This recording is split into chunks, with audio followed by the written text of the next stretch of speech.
Exodus chapter 20. People believe this.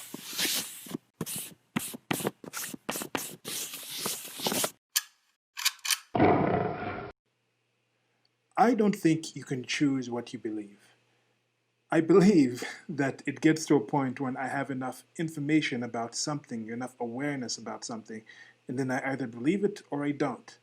For example, there was a time when somebody had proposed the idea of Santa Claus, and then after some time, I don't know exactly when it was, I just got to the point where I just thought I do not believe there's a man that can go through the chimney and leave gifts and or gives coal if you're doing something wrong. He lives in the North Pole. He has a reindeer named Rudolph. These were just things that I was just no, I just don't believe these things anymore.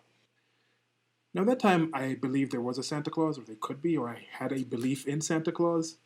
I was not aware of the magnetic poles. But now I understand things about the earth, understand things about the reality of what the earth is, of what we know about the earth. I do believe there is a North Pole. I've never actually been there. I do believe there is a magnetic force around the world that has at the North Pole and the South Pole, at Antarctica and the Arctic Circle. Those are points on this actual globe that we exist on that's flying around in space. Those have always been things that have existed, even though I can't see them. I haven't directly tested it personally, but these are things I believe or don't believe, and I act accordingly. So, with this series, I think I might go into it more. I can think of other things to do with it.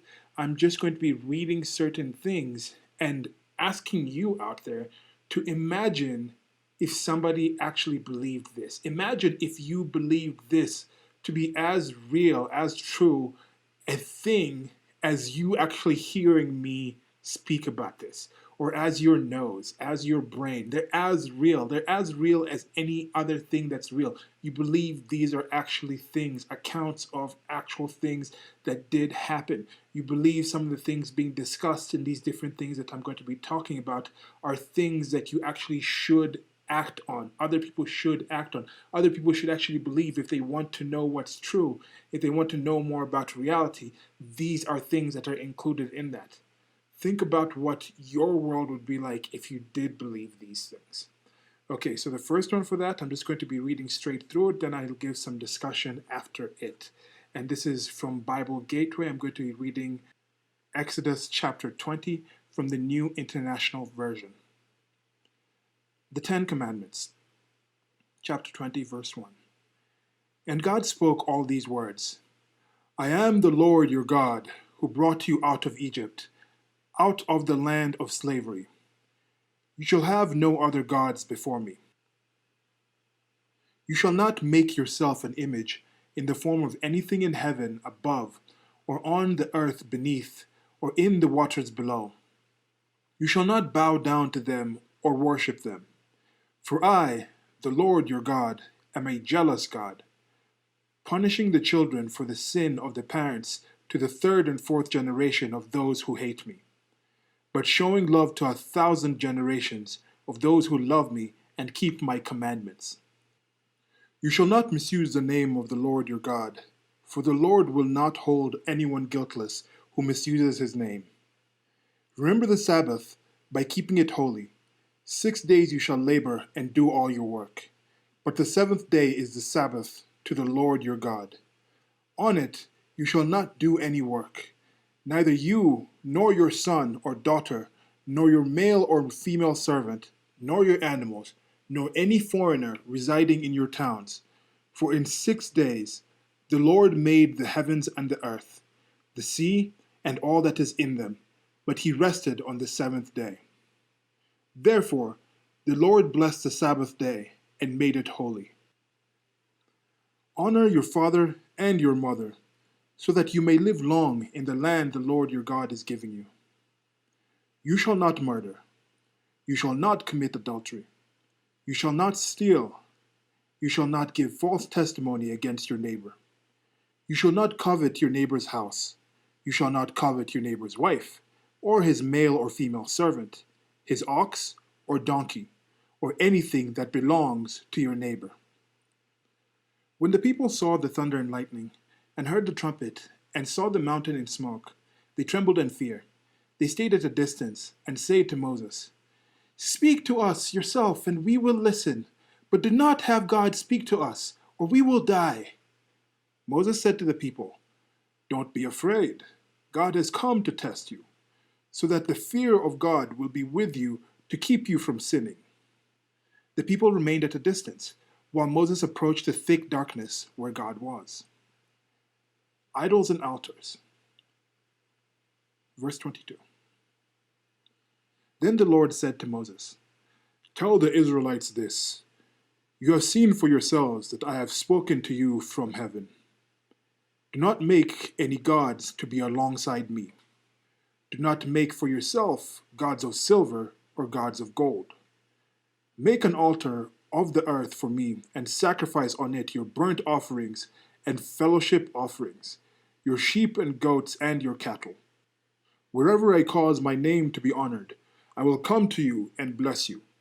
If you make an altar of stones for me, do not build it with dressed stones, for you will defile it if you use a tool on it. And do not go up to my altar on steps, for your private parts may be exposed." Okay, so that's it for Exodus chapter 20. That's where the Ten Commandments reside in. Now, some thoughts on this. Again, first of all, I just want you to think. There's people that literally believe this. Literally believe it. Now, when you bring up certain things about Christianity, it's not uncommon for a Christian to say, "Oh, that's the Old Testament. We don't actually do it. There's a new covenant." But there's certain things in the Old Testament that establish the messianic nature, establish Jesus as the Messiah, as the chosen one to come to earth. So they don't throw those parts out. They don't normally throw out the book of Genesis, the way the world came to be. They don't normally throw out the Ten Commandments. And in many cases, there's, I think, 603 other commandments as well that are adhered to in different manners depending on the Christian that you're talking to. But one of the times this really comes up is when you talk about Exodus chapter 21, and there's that part where they talk about slaves. Now I'm going to go to an analysis of some of this. Remember, people literally believe this. How has people literally believing this shaped the world?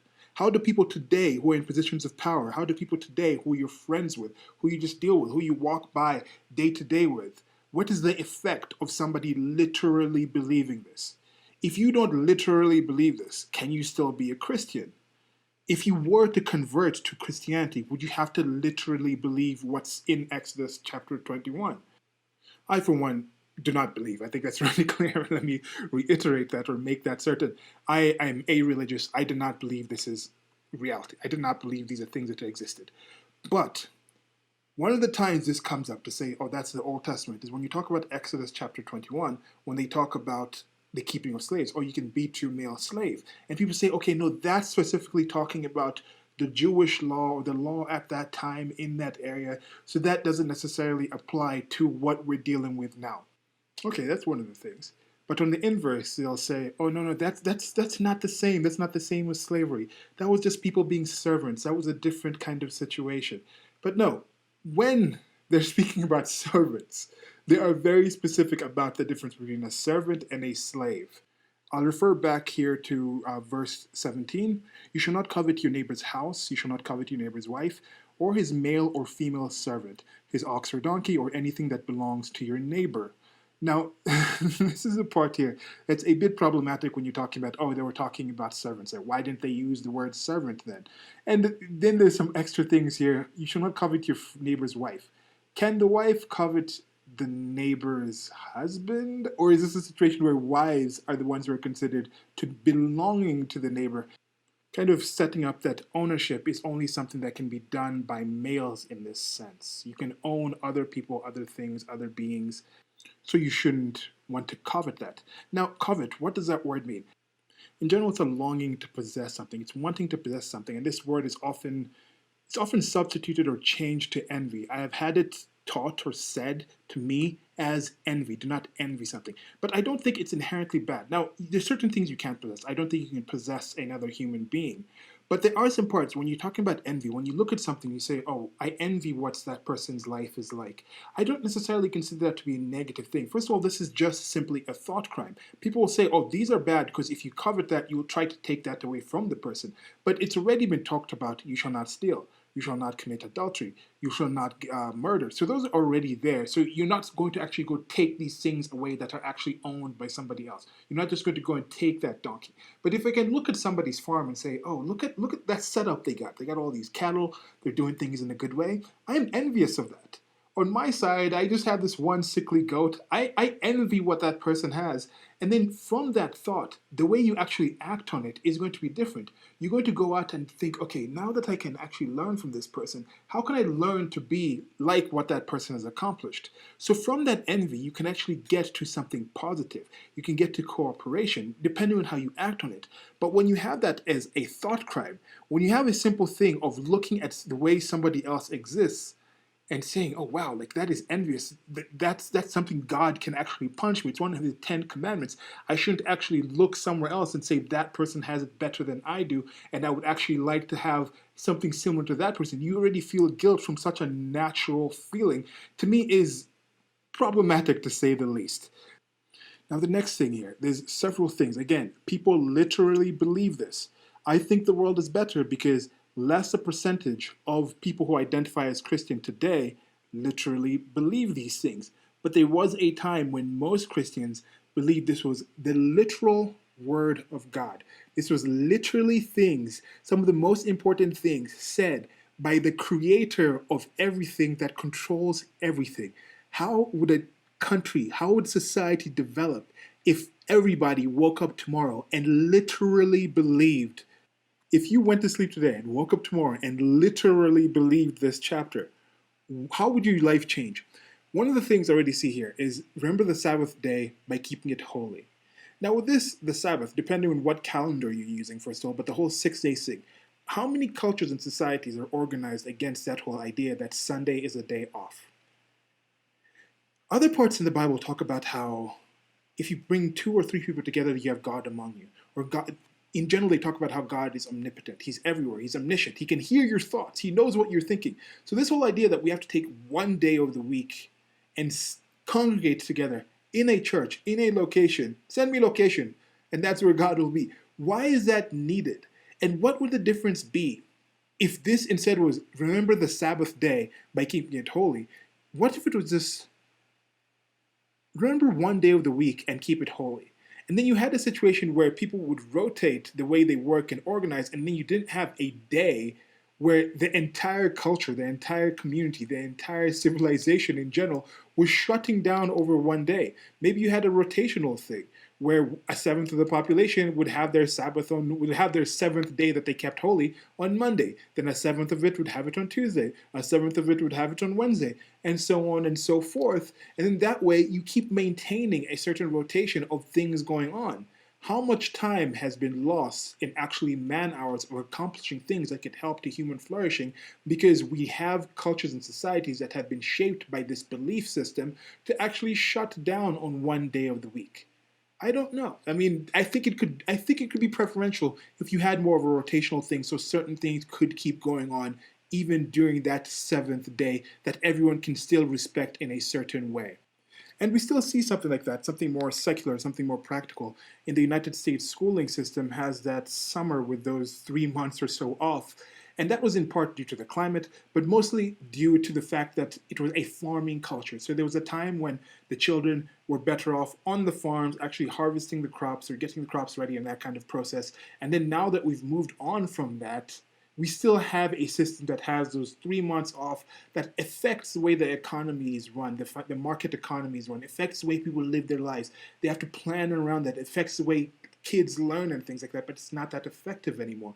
Now, I think there's going to be newer systems to see, and you can already see in certain countries, people kind of work around the year. Now, I don't know how different it's going to be. I think in Muslim countries, it's Friday off or something. That's when they go to temple. And I don't know if it's the entire day off where they say here, you're actually not supposed to work. But then for the Muslim kind of beliefs, there is a thing where they pray 5 times a day, depending on how devout that you are. Imagine that thing of stopping. You have to think around, okay, I have to be in a location that's that's good enough for me to sit down and then where is Mecca when I'm praying on these things. So those things do shape the cultures and societies that you actually exist in. Whether you actually believe these things or not, there's some after effects of people believing these things that still persist today. Now imagine you're one of the people that has just been working 7 days a week, or just some weeks you work 4 days and the next time you work 8 days in a row because you're actually trying to accomplish things. But now imagine if you woke up and you literally believe this and said, okay, now I have to work everything around that seventh day. I'm literally not allowed. My son, my daughter, any male or female servants I have, no animals, no foreigner residing in my towns is allowed to actually work on that seventh day. What would that do to change your day-to-day life, your yearly life? Now, another one here that's close by is verse 7. You shall not misuse the name of the Lord your God, for the Lord will not hold anyone guiltless who misuses his name. How many people have been killed for simply saying God or Jesus Christ out of turn? I know this is one of the things that did torture my mind when I was a child. It's like, oh, someone said it out of mind, or someone sneezed. Say, but now it's changed, and that's why I'm saying society has improved in living memory, in my living memory, in my lived experience, and in certain locations, in certain places. It's still considered blasphemous to use God's name out of turn like this. Now it's like when somebody just posts a meme or something, they're like, oh, Jesus or Christ. It's a regular thing, and I think society is better for it. But there was a literal thing here where I was literally taught using God's name in vain is actually something punishable by hell after death. That is something that I was being told as a child. That is not a positive thing. That is getting to points where you say your thoughts, your words are worth you actually dying off of. Now, I understand this something of freedom of speech doesn't mean freedom of consequences from the speech. You should be accountable for saying certain things. That whole yelling fire in a crowded theater. It's not something you should just be like, oh, this person yelled fire, oh, let's let him go. No, there's things like that. But when you put this kind of omnipotent being with some kind of eternal punishment from it, is that a just situation? Now, talking about justice here, this is preceded by this jealous God punishing the children for the sin of the parents to the third and fourth generation of those who hate me. The third and fourth generation. He's just going to punish kids. Well, I mean, there was already the original sin situation where we're already all punished for what supposedly Adam and Eve did in the Garden of Eden. But this whole idea that, oh, if your parents disliked me, you're continually punished for something you did not even. Third and fourth generation. It's in here. What do you believe if that's literally that? If you can literally establish that somebody's ancestors were anti your God, what would you deal with? How would you look at those people if your God has already said that, yes, if something bad is happening to those people, you don't have to care about that? If something you might have done actually affected that people, it wasn't really you. Maybe that was just God punishing you for what your ancestors did. Because your ancestors hated God, now you're still going to suffer for this. So we're just going to sit here and keep doing the things we might be doing that are actually increasing your suffering. We're just not even going to bother about stopping these things, even if they might alleviate your suffering. Because this is actually, could be part of God's plan to punish you for what your ancestors did generations ago. Then when you come to something in the United States of America and the West, talking about the white guilt for what the few ancestors that owned slaves from Africa in the transatlantic slave trade, if it was 3 or 4 generations ago, then is it okay? Should they say, like, yes, we can actually hold you responsible for this because you're being punished now with white guilt and having to pay reparations and do all these things because of what your ancestors did, because your ancestors were hateful towards God by not adhering to the chapter 21 thing where he says if you buy a Hebrew servant, he's to serve you for 6 years. So you were buying servants that weren't Hebrew, so you weren't following the actual rules.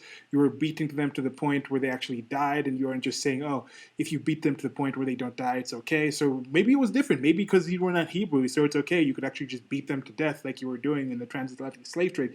What does that actually, when does that actually fall into this? Imagine literally believing this stuff, just literally. And there's some frustration here because I see people trying to make sense. Problems occur not because of what X is, because of how we define X. When somebody comes out and they say, oh, you're guilty for this, what your ancestor did, and then you ask, what is your evidence for me to actually have guilt for this? How are you defining this? Why are you defining this slavery? How are you defining that you're still enslaved? How are you defining responsibility? How are you defining reparations? They ask about these things, and the people say, I don't have to explain myself. This is just what I believe. This is the way things are. People don't accept that. Rightfully, you should actually ask for evidence, for actual definitions. But when you come to something like this and people believe things this nebulous, it leads to actual issues. It leads to problems in the world. It leads to confusion. So when somebody says they're Christian, they believe in the Ten Commandments, what do they literally mean by that? What are they actually following? Are they actually trying to act like this is the best way to actually lead to human flourishing? Because somebody will make an argument, oh, intersectionality, oh, critical race theory, oh, critical theory, just those things in general, these progressive type of ideas. Those are the best ways. Feminism is the best way to achieve a better world for women. Then people ask, is it really? Don't we have better tools for actually achieving those goals? And that's the same thing I ask with this. What is so pure about these 10 commandments? You shall not murder, you shall not commit adultery, you shall not steal, you shall not bear false witness against your neighbor. These are things that existed in rules and laws, law, systems of guidance before the Christian Bible was written. They're things other religions have come up with. These are things that you can come up with. You don't need this book. It's not the end all be all. It's not the origin of these things. One of the last things that was kind of confusing here was in the end, first of all, just the talking about the sacrifice and things like this, altars and all these things. Do you literally believe that should be done? Do you literally believe that, first of all, God spoke to people? People were like, him speaking to me can actually kill me. And this is something, I've heard some people, now this is very sporadic, but I've heard people say God's actual voice would kill us. That's part of why he doesn't really speak to us anymore. But I guess in the past, he would speak on a lower octave or a lower kind of wavelength that he could speak to Moses and other people without actually just blowing their ears out and things like that. And then he decided, okay, I'm not going to speak to people anymore. But they say here that people are afraid of God's presence. And this is one of the things when people say, I'm God-fearing.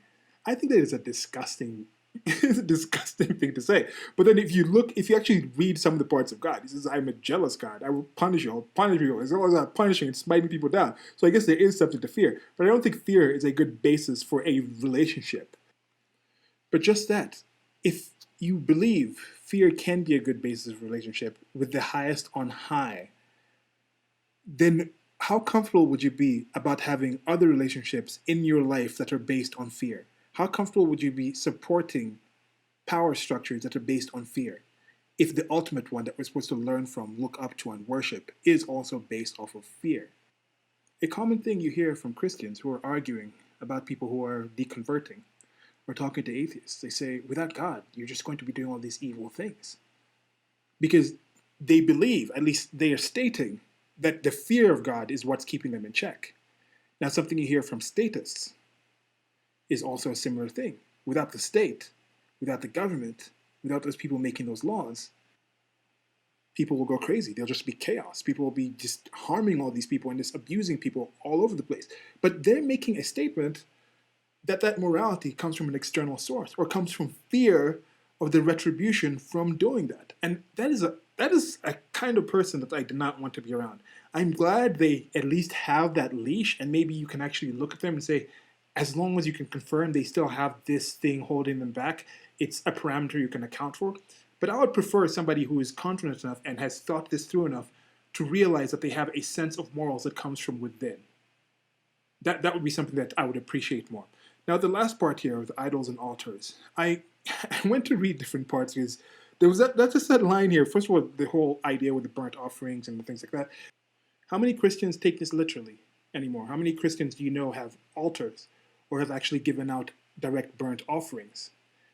I think most have switched to the whole system of giving to the church, whether it's giving to the, I'm forgetting what the actual term is of that tray or thing that they pass around. You give some envelopes, you give some money. It's normally supposed to be 10%. At least that's something that I had been taught. That's something some of the Christians I am still around tell me it's still the whole 10% of your salary. I'll probably do a separate reading about that. I haven't actually, I don't know what the actual origin of it being 10% has been, and maybe it's just like a round number. But anyway, so there's a part here that's specific. It says, if you make an altar of stones for me, do not build it with dressed stone. Now, a part of this, is this saying you're not supposed to make these big cathedrals like St. Peter's Cathedral in Rome? Isn't that dressed stone? People talk about, oh, without Christianity, without religion, we wouldn't have these grand cathedrals, these grand places that have been actually put. Are those altars to God, or are those locations to pray to God? And when people make that argumentation, I say, what if people were spending that time and energy to build these cathedrals on building libraries, on teaching people to be literate instead of saying, oh, because this book is holy, we're going to actually keep it in Latin and not encourage literacy. And this might not have been directly, but it was indirect. We say, oh, people don't have to read. Instead of building these churches, we just had locations where these people would come once a week and learn to be literate, learn certain basic things about reality. How much different would the world be versus people focusing on spending all that time and human energy and resources in erecting these grand cathedrals in some places that were otherwise starved? Now, there's certain positives by people coming together to plan to actually build these things, and then there's other things that actually built up from building up that kind of trust, those kind of systems, that kind of projections. So there are things that have come from it, but there's also things where it's like, okay, this was misused actual allocation of funds and resources that we currently see when we say, okay, the government, yes, it made these jobs, it has built these things, it has allocated, and yes, we've built this thing, but do we really need this thing? If that money hadn't been taken from the private sector, from all these other people, and all these people being put to build this road to nowhere, then maybe the roads would have been built at other locations, or other things would have been done with that time. So those are questions that can be asked. But there's a part here that's specific. And do not go up to the altar on the steps, or your private parts may be exposed.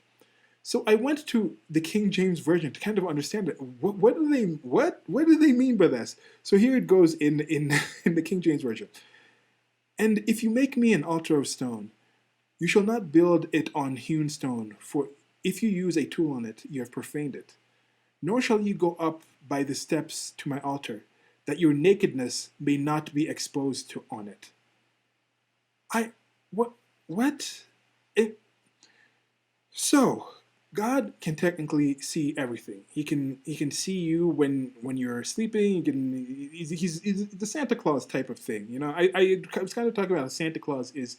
I don't know if Santa Claus is the intro to. He's like the gateway drug. He's a gateway mental creation, gateway supernatural being to religions, to Christianity at least, to accepting that in a way, because it's just the basic thing. He looks at you, he judges good or bad on one day, and then he gives you some coal, or he gives you a gift that you want. And there's not too much like, oh, you have to do this, you have to do that. It's just live a good life and then that. And then there's this other God guy that actually has these other demands and he's more specific. But if he can see you naked, he can see you showering, he can see you all doing all these things, then what's he bothered about with the altar and your nakedness being exposed in it, your private parts being exposed in it?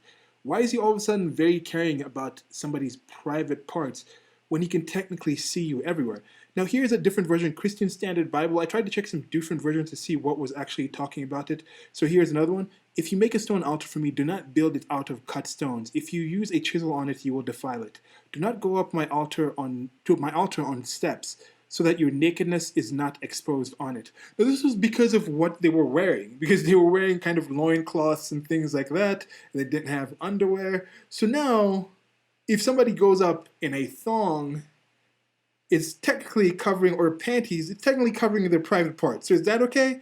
Now is shorts okay? Is trousers okay? If they say women are not supposed to wear trousers in some certain society and culture, but men can, so should men be the only ones who can walk up to the altar? Now, if you have a church that you've used chisel and stone, you've built the actual building, but inside there's an altar that's just made out of rocks that are just raw rocks, is that okay to go sacrifice your goats and chickens and other things on there? So I don't know. If you had a genetically modified animal and you actually put that on there, let's say you coveted your neighbor's cow and you're like, that is a really good cow you have, that's a champion winning cow. Can I have some actual DNA from it? You can keep your cow. I'll take the DNA and clone it, and then you clone that. You've coveted that cow from your neighbor, and now you've possessed it, and then you go there and you burn that cow on the altar that's been made out of non-human. I don't know. There's just things. There's just questions. But I just thank you for listening. I'm at the end here.